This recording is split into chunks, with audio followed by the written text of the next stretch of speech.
Hello, everyone, and welcome to our daily reflection on this Tuesday of the 13th week in Ordinary Time. The Lord be with you. A reading from the Holy Gospel according to Matthew.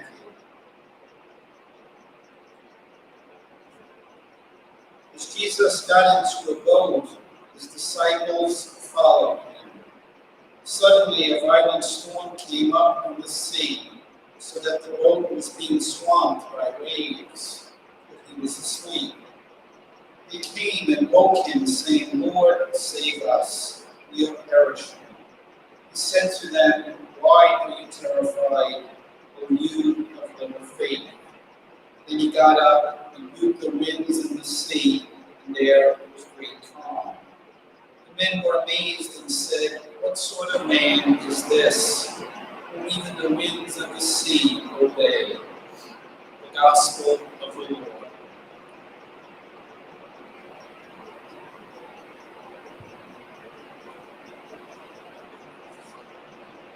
Suddenly, a violent storm came up on the sea, so that the boat was swamped by waves, but he was asleep.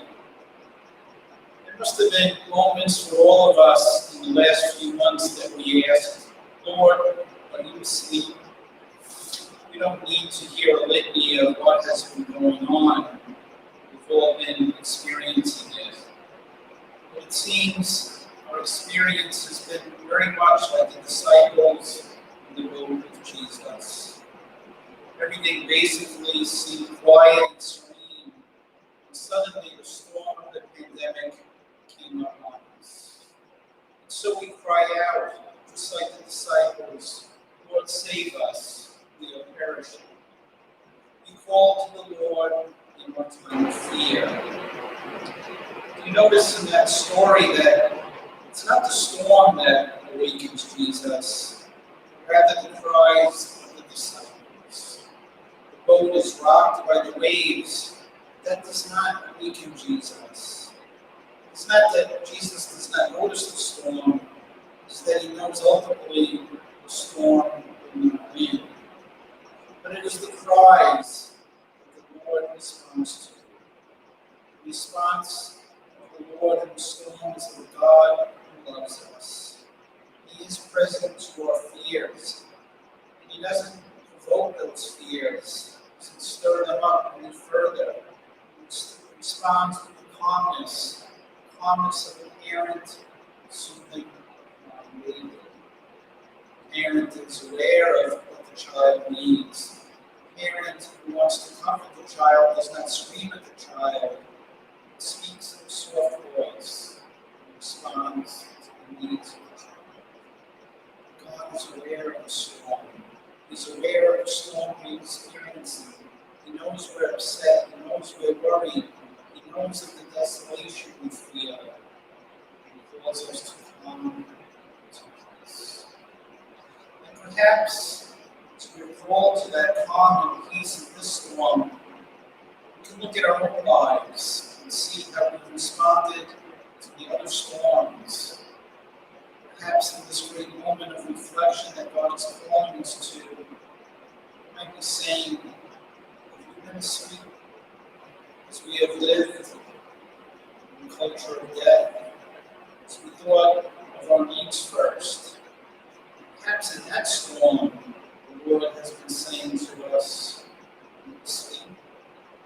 As we reflect on the fact that we have been seemingly okay with the fact that only a fraction of people in our society, I'm talking about pre-pandemic days, only a fraction of people have been regularly attending religious services. As each of us seems to go on our own way, privatizing God. Maybe in that storm, the Lord is saying to us, He's been calling to evangelize to the culture. Because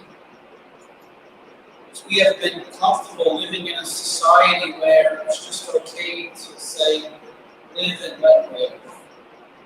And there's moments when perhaps we were called to speak the truth as defined by the natural law, by the law that God has put on our hearts. When we let chaos become the way of life, instead of trying to live and others live in the consolation of the real truth, and the simple commandments of loving God and loving neighbor seemingly became an option, and loving self becomes the top priority. And ignore all that. Perhaps in that storm, the Lord is saying to us, don't sleep.